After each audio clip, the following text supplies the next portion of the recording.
let's talk about the big Apple Silicon chips, M1X and beyond. So what kind of performance could we be looking at when Apple has completed its lineup of Apple Silicon Macs, all the way up to and including that Apple Silicon Mac Pro with a rumoured 32 Firestorm cores inside?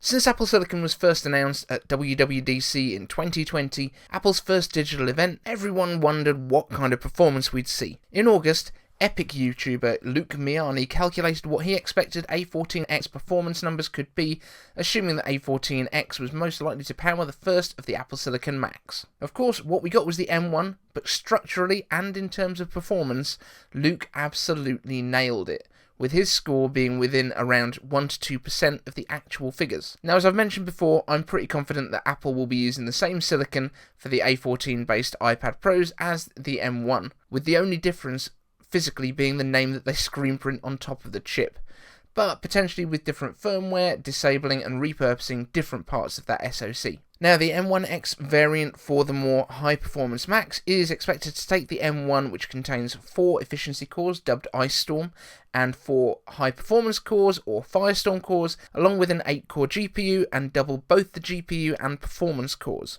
These cores, by the way, are identical architecturally to the cores in your iPhone 12, but the iPhone has 4 Ice Storm cores and a pair of Firestorm cores, making up the A14. Luke Miani has, of course, earlier this month made his predictions for the A14X, and the Geekbench score that he's touting for this is 13,586, which is a mighty impressive number. That puts it somewhere between an Intel Xeon Gold 5218R with 20 cores and the 18-core Xeon W 2295. My own prediction for M1X, which I made around the end of last November, was a slightly more optimistic 14,193, which is pretty much bang on what the AMD Ryzen 9 5900X scores. Now bear in mind, this is the chip we're expecting to see in both the iMac and both the 14-inch and 16-inch MacBook Pros later this year, and at least some of those look to be just around the corner, though I have a feeling Apple might surprise us and launch the whole range in April. Latest rumours suggest an event on April the 6th, which would mean a March 30th invitation, so keep your eyes peeled tomorrow. Now, as I've said before, the reason I expect the laptops to be coming at the same time as these iMacs, even though they haven't actually had a mention in Big Sur, which is kind of a downer for me, is because we were told by Mark Gurman of Bloomberg that the 16-inch was already in production at Quanta Computers back in November last year, at the same time as the Apple Silicon 13-inch MacBook Pro and MacBook Air. He did mention that there were 3 computers in production. Although he said one of them was the 16-inch MacBook Pro, we did end up getting the Mac Mini, so it might be a bit of a crossed wires situation just there. But over the weekend, I was talking to Saad from Apple Tomorrow, who is the guy who makes pretty much all of the sexy renders that you see on our channel, and we decided to work out what we could be looking at in terms of performance for the other Apple Silicon processors. Not just for the CPU, but also for the GPUs, assuming Apple follows the kind of performance that we've seen so far, all the way up to and including that Apple Silicon Mac Pro with a rumoured 32 Firestorm cores inside. But more on that one in a bit. You're going to have to wait if you want to see that one. Saad has done all the maths for the CPUs, and I've done the GPU calculations. So if you're not following Saad yet on Twitter, pause this video right now and go and do that, because he's also done all of the cool renders you're going to see in today's video. But also follow me too while you're there. First, the M1X. We've seen a couple of fairly similar scores for CPU performance calculated in very different ways, so I think we can assume, as long as the structure is 4 little and 8 big cores as we expect, that those numbers are in the right ballpark at least. But on graphics, we've not actually seen any predictions other than CPU Monkey's iGPU prediction, so let's fix that in terms of metal scores. M1X is expected to double the GPU cores from the M1 up to 16, so let's see how they're likely to scale. The A14 has confused me here a little bit because the iPhone 12 A14 and the iPad Air A14 both have 4 cores for the GPUs, but we've got very different scores for them. The iPhone 12 Pro Max gave 9,202 in metal, and the iPad Air 12,516. The iPad is also about 9% faster in CPU performance, as noted by Antutu back in October last year, but almost 30% difference in graphics performance from the same silicon was a big surprise to me. Just to be clear here, I ran these tests myself using Geekbench on both devices that I have on hand, as well as getting the M1 scores using my Mac Mini. Now, seeing that difference between the iPad Air and the iPhone is important, because if we're comparing it to what the M1 can do, it's important to know what the A14 is actually capable of from its 4-core GPU. So the 4 cores in the Air gives us 12,516 versus the M1 that gives us 22,032 on Metal, which is a 76% increase by doubling the cores. So assuming that holds true, which I think is fair, we'll be going up to 38,776 with a 16-core GPU. If you're wondering why we're not just doubling the performance, it's a combination of heat dissipation and overheads, which means that if we double the hardware, we don't just double the numbers. 38,776 puts it above the FirePro D700 that was the highest end option available in the Mac Pro in 2013, and also above the Radeon Pro 5500M and Nvidia Quadro P4000. Pretty good for what we assume will be an integrated GPU as part of the SoC, just like in the M1. And just to be clear as well, the M1 itself is no slouch, with the integrated graphics matching the entry-level 2013 Mac Pro with the D300 graphics. So that's the next SoC that we're expecting, and right now we seem to be looking at these coming in both a 14 and a 16-inch MacBook Pro, as well as the redesigned iMac models, though there are also rumours that there could be an M1-based iMac too. Now, I'm sceptical about this, but I wouldn't be surprised if they offered an M1-based iMac exclusively for the education market. I don't think it will be a consumer product. I think the consumer version will start with the M1X. But what happens when we get into bigger chips? Maybe for higher end iMacs or a reborn iMac Pro with 16 Firestorm cores instead of 8, giving a 20-core SoC altogether if we include the same 4 Ice Storm cores. Now, I will tell you as soon as you've pressed the subscribe button. It's fine, I can wait, it's your own time you're wasting. Cool, thanks. Well, Sard did the maths, and here we came out with a score of 25,859. And this is where things start to get a little bit difficult, because Geekbench actually runs out of things to compare it to at this point. The closest processor on multi-core in Geekbench 5 right now is the AMD Ryzen Threadripper 3990X, which runs at 2.9 GHz and has 64 cores. It scores 24,954. So, a little less than the predicted performance of Apple's 16 performance core and 4 efficiency core system on a chip, which, by the way, is also likely to draw less than 100 watts versus the Threadripper's 280 watt TDP. Now, assuming that this would be for a desktop too, we're not worrying too much about power consumption in terms of battery conservation, but for how much heat can be dissipated. A 100 watt TDP should be absolutely no issue to move around in a desktop solution, even in the reasonably thin chassis of what we would assume to be the new iMacs. But beating out the high-end Threadrippers in an all-in-one?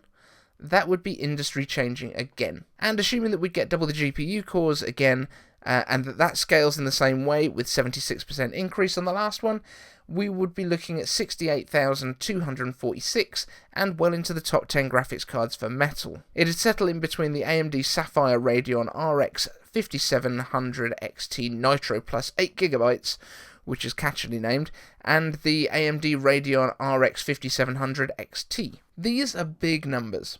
Big enough to be a Mac Pro numbers. But again, coming from Mark Gurman, we've been told that Apple is working on even bigger Apple Silicon chips than these, although the numbers begin to become kind of meaningless at this point. But we've done the maths anyway, so we might as well tell you. Let's put them out there, and if and when the hardware ever exists, we can at least look back on this and either laugh or pat ourselves on the back with a kind of shocked look on our faces. Now, rumours on what the Mac Pro is going to look like have varied a little bit, so we started off thinking that it was going to look like a shrunken version of the current Mac Pro, along with its cheese grater look on the front, which I kind of like, and I definitely think it should get some RGB behind it, although Sard has promised to disown me if I ever make his renders glow. But then recently we got links from John Prosser showing what looks like a much taller version of the Mac Mini, which is an interesting take on it. My Mac Mini sits right over there, but you can't see it anymore because the microphone's in the way.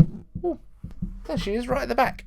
So what we could be seeing is a taller version of this Mac Mini with obviously space for more stuff in there, which could be coolers, it could be more hard drives, it could be some sort of expandability. We just don't know at this point. What we do know is what the maths that we've done says, and that may or may not be true. We'll find out. So the biggest version of Apple Silicon that we've heard about under development is the 32 performance core version of the Mac Pro, So 36 if it still includes the 4 Ice Storm efficiency cores, which, if nothing else, could be dedicated to running things like macOS's UI, so even if you're saturating the 32 Firestorm cores with rendering, I don't know, the latest Pixar movie or something like that, don't come at me, I know they have render farms, you'll still not have your user interface for the operating system hanging and becoming less responsive, so you can still check out Facebook while you wait. Just don't forget your VPN. So, with 32 performance Firestorm cores, it's a Geekbench score of 50,700, and yes, it's just a number, but it's a really big number, and it's a number that more than doubles the fastest multi-core score on Geekbench 5 right now, which is that Threadripper we were just talking about. And I know it doesn't sound realistic or possible, but neither did M1 before we got Apple Silicon in our hands. So until it happens, and don't forget we're expecting this whole range to be updated within 2 years, my money is still on seeing this Mac Pro revealed in June, and possibly even going on sale by December. I genuinely don't see any of the other chip makers managing to get to the point where they double their performance in the next 9 months to kind of compete with this. What Apple has done is actually to 3x the performance of the chips that they replaced in the base MacBook Air, which used to throttle, and they did it at the same time as removing the fan.